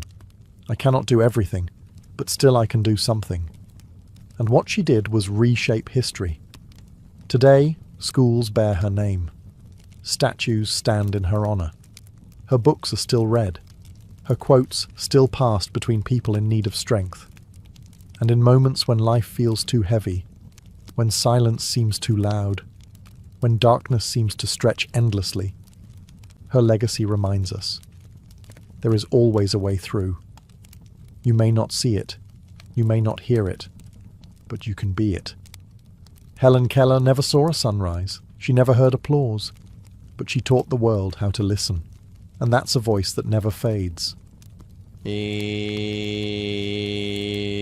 Long before runways and designer tags, fashion began where civilization did, with sunlight, sand, and the struggle to survive. In ancient Egypt, fashion wasn't just practical, it was sacred.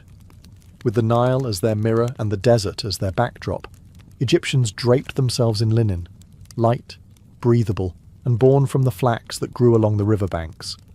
But it wasn't just about beating the heat. Clothes were spiritual, symbolic.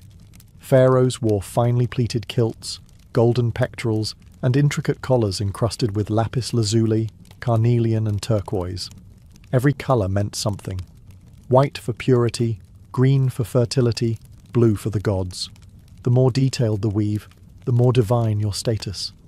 Even children went unclothed until puberty, their innocence worn openly, while the elite were wrapped like living statues, their garments reflecting order and cosmic balance.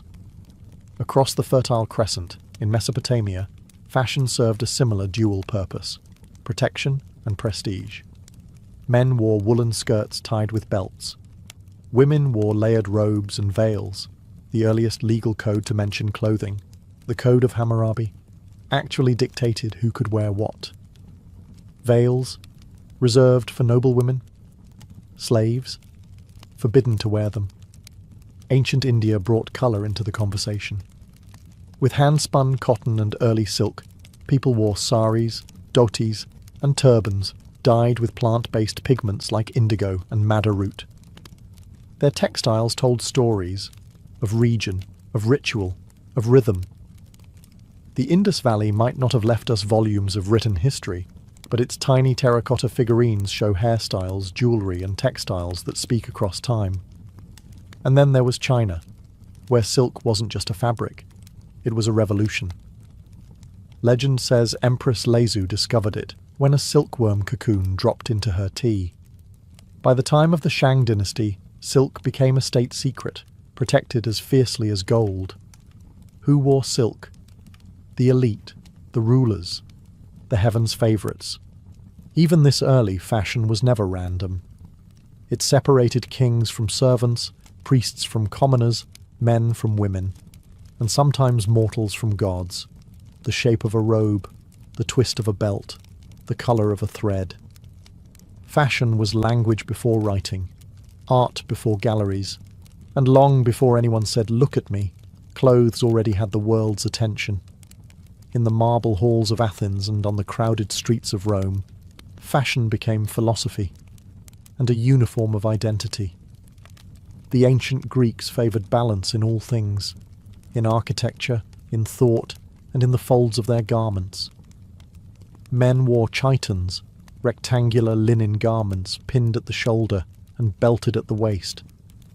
Women draped themselves in peploi or Himation cloaks, graceful folds of fabric that transformed the body into a living sculpture. Sandals were simple, hair was styled with restraint, and jewellery, though present, was always in service to harmony. To the Greeks, beauty was moral. Simplicity meant virtue. Ornamentation was fine, as long as it didn't shout. But then came Rome, and Rome never whispered. Roman fashion was about spectacle, power, class.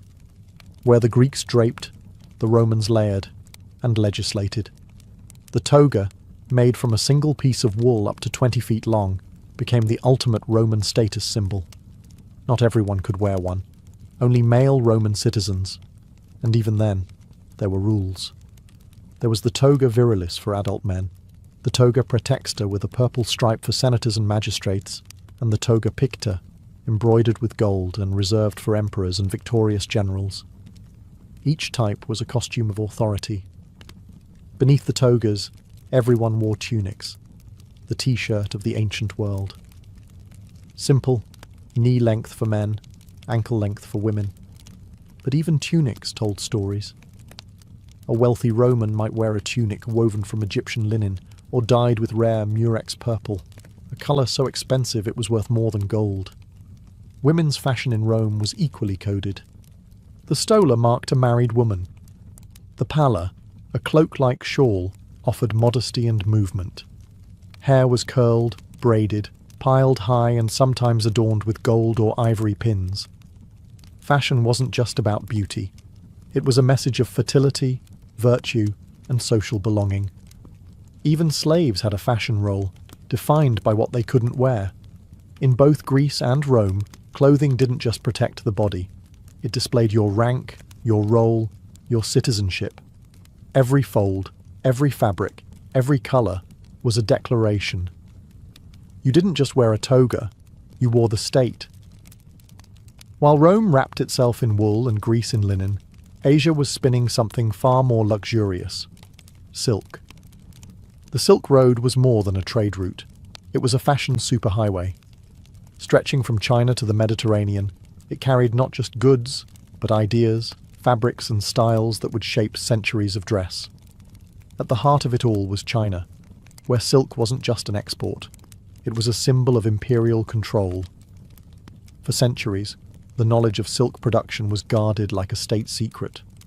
Only royalty and high-ranking officials were allowed to wear the most refined silks, dyed in colours reserved for emperors, like the brilliant, near-mythical imperial yellow. Chinese robes, especially under the Tang and Han dynasties, were masterpieces of structure and symbolism. Embroidered dragons, phoenixes and clouds weren't just decoration. They were spiritual markers of rank and destiny. A person's robe said more than a scroll ever could.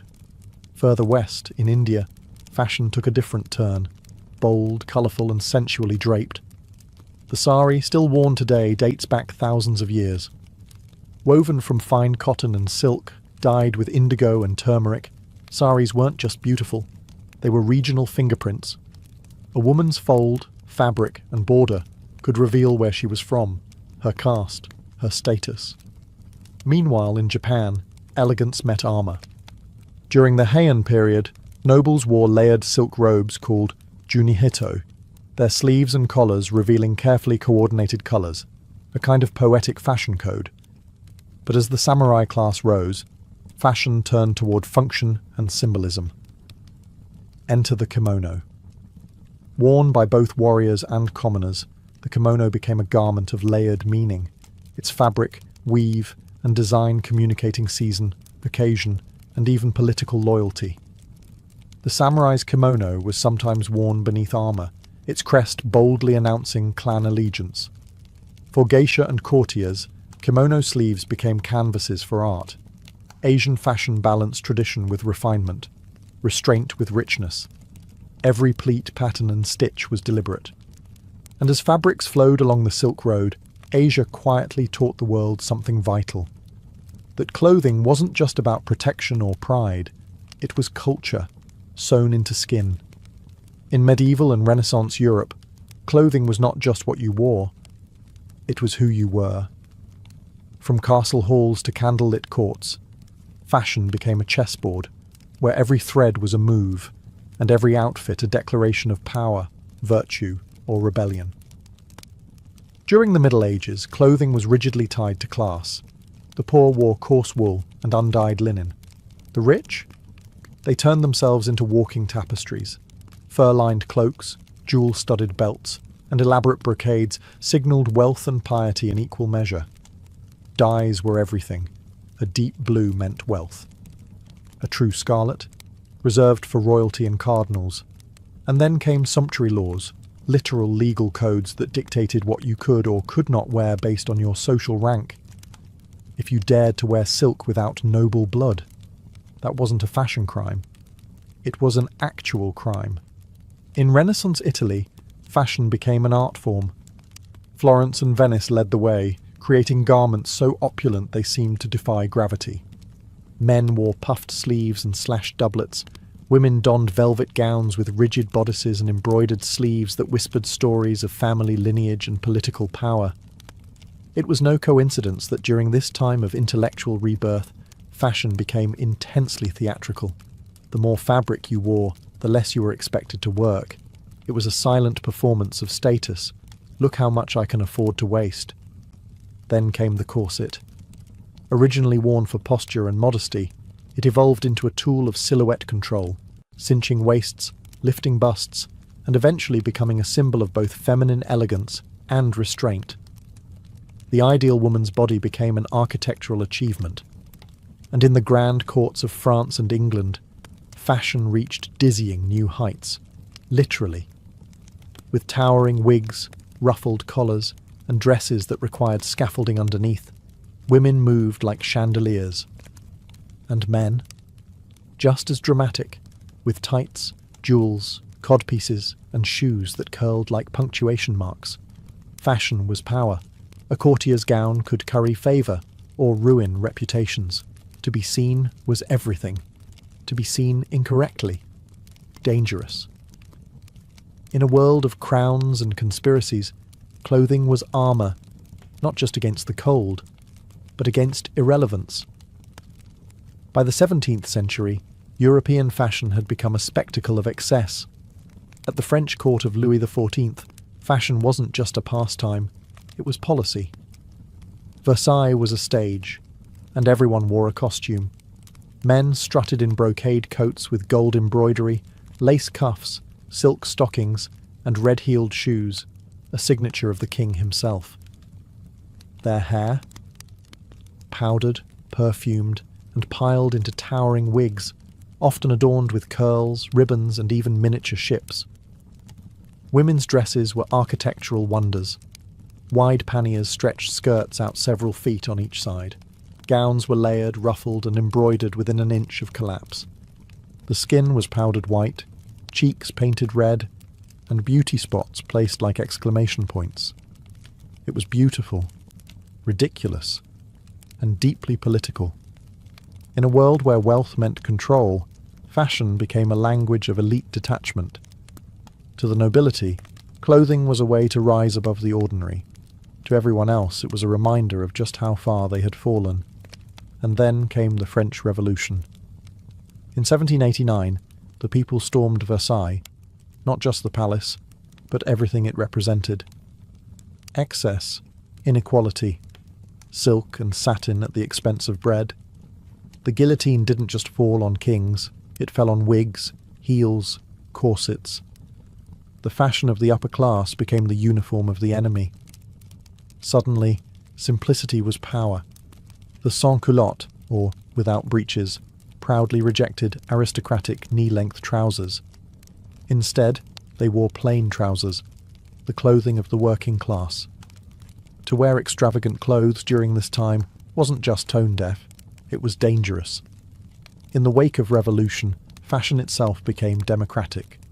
The classical world was idolized. Clean lines, natural fabrics, Greek-inspired gowns, wigs and heavy makeup vanished almost overnight. Even Napoleon understood clothing as strategy. His military uniform, designed for drama and authority, helped create the image of the strong modern leader. His wife, Josephine, popularized high-waisted gowns and sheer fabrics that redefined elegance for the Empire era. But the powdered wig had become a relic. Fashion had shifted. from flaunting wealth to redefining identity. The revolution didn't just change who ruled France, it changed what people wore to survive it. The 19th century roared in on the hiss of steam engines and the hum of textile looms. The Industrial Revolution didn't just change how people worked, it changed how people dressed. Suddenly, clothing wasn't reserved for aristocrats and royalty. Machines could spin, dye, and stitch fabric faster than human hands ever could. Mass production meant lower prices, more availability, and for the first time in history, fashion began to trickle down. But even as manufacturing modernized, style remained rooted in spectacle. Women's fashion took on volume, dramatic, sweeping, and almost absurd. The invention of the crinoline, a cage-like steel frame worn beneath skirts, allowed women to wear dresses that ballooned outward like open umbrellas. Some reached 6 feet in diameter, forcing women to move sideways through doors and practically orbit in ballroom circles. The message was clear. If you could wear a dress that prevented work, walking, or even sitting comfortably, you were probably wealthy enough not to care. Meanwhile, corsets tightened even further, shaping waists into wasp-like proportions. The ideal woman became a fragile hourglass, floating on a sea of silk, lace, and tulle. Fashion was both a prison and a pedestal. For men, fashion settled into sharp, sober lines. Tailcoats, waistcoats, top hats, the uniform of the respectable gentleman. It was during this time that the modern suit began to take form. Clean, restrained, professional, dignified without being flashy. But beneath the surface, new trends were stirring. Department stores sprang up in cities, offering ready-made clothes to a growing middle class. Fashion magazines like Godey's Ladies' Book and La Belle Assemblée began shaping tastes. And with photography emerging, people could now see what fashion looked like far beyond their village. The rise of the sewing machine in the 1850s brought yet another shift, not just in production, but in personal creativity. Home sewing patterns became popular, style became accessible. Fashion was no longer just for the elite, it was becoming a tool for expression. Even Queen Victoria had an impact, popularizing white wedding dresses, mourning black, and modesty as fashion. In this new industrial world, clothes no longer just reflected identity. They were now building it, one stitch at a time.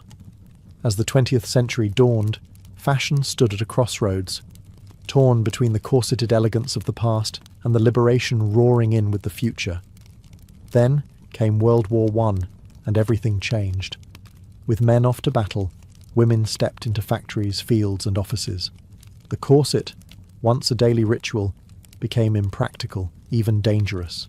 Skirts shortened, fabrics lightened, practicality became patriotic. Women in uniforms, trousers, and simple tailored coats began to rewrite the definition of femininity. After the war, they weren't ready to go back. The 1920s ushered in a new archetype, the flapper. She wore drop-waist dresses, bobbed her hair, painted her lips red, and danced in speakeasies with a cigarette holder in one hand and rebellion in the other. Her dresses shimmered with fringe and beads, her knees scandalized society, and her confidence defied generations of restraint. This was fashion as freedom, as refusal. Meanwhile, the men of the Jazz Age embraced sharp suits, wide-legged trousers, slicked-back hair, and Oxford shoes. Hollywood helped glamorize this image, on screen and off. Stars like Greta Garbo and Clark Gable set trends that audiences across the world followed. Then came the crash. The Great Depression of the 1930s forced fashion back toward conservatism. Hemlines dropped, colours dulled. People mended instead of buying. Style didn't disappear, it adapted. Old garments were reworked, flour sacks turned into dresses, and movie stars became style icons of hope amid economic despair. When World War II struck, fashion became a battlefield of its own. Materials were rationed, skirts became shorter, jackets boxier, fabrics stiffer. In the US, the government issued L-85 regulations, dictating how much cloth could be used in civilian clothing. Nylon, once used for stockings, was redirected for parachutes. Women in Europe wore utility clothing, efficient, minimalist, and often uniform-like. Men returned to service dress and battle dress. Yet out of these limits came innovation. Women wore slacks more frequently. Shoulder pads added structure. Fashion designers like Elsa Schiaparelli introduced surreal elements, thumbing their nose at the austerity. In the face of global conflict, fashion became more than style. It became resilience. A signal to the world that even in chaos, we still choose who we are and what we wear to survive. The world emerged from World War II battered but hungry for beauty. And in 1947, French designer Christian Dior gave it just that. He called it the new look. Cinched waists, full, sweeping skirts, soft shoulders, and delicate fabrics. It was a dramatic return to opulence, a celebration of femininity, luxury, and control. For many women, it felt like breathing again after years of rations and uniforms. But not everyone applauded. To some, the new look was a step backward, a return to restrictive ideals after decades of progress. The tension between tradition and transformation would define fashion for decades to come. In the 1950s, American suburbia embraced clean-cut style. Pearls and pencil skirts, grey flannel suits, and everything ironed to perfection. But underneath the polished surface, rebellion was brewing. Teenagers, a newly defined demographic, began rejecting their parents' look. They idolized screen rebels like James Dean and Marlon Brando, whose plain white t-shirts, leather jackets, and blue jeans felt raw, honest, and dangerous. And there it was, denim. Once a symbol of the American working class, denim became the uniform of youth rebellion. It wasn't fashion made for you, it was fashion you claimed. Then came the 1960s, and the revolution wasn't just televised, it was worn. London's mod culture gave birth to slim suits, mini-skirts, and bold prints. The hippies embraced embroidery, bell-bottoms, and second-hand chic. Fashion became political, anti-war, anti-establishment, anti-everything that came before. By the 1970s, the lines had blurred. Haute couture still thrived, but streetwear had found its voice. Music drove fashion, from disco sequins to punk's torn shirts and safety pins. And through it all, jeans endured, dressed up, distressed, or ripped in protest. Designers like Yves Saint Laurent and Vivienne Westwood understood the shifting tide.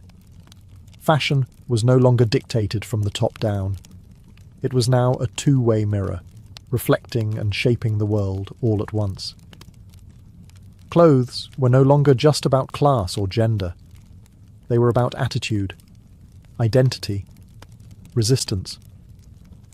From Dior's silks to Levi's denim, fashion had become something new entirely. Not just what you wore, but who you were. As the 20th century ended, fashion shed its final skin. It stopped asking, "What should we wear?"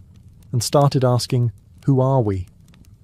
The 21st century began with a new energy, one driven by identity, diversity, and the rise of the digital age. Fashion was no longer ruled by seasonal trends whispered in the halls of Paris and Milan. Now it pulsed through Instagram, TikTok, and street corners in Seoul, Nairobi, and New York. Trends were global and instant.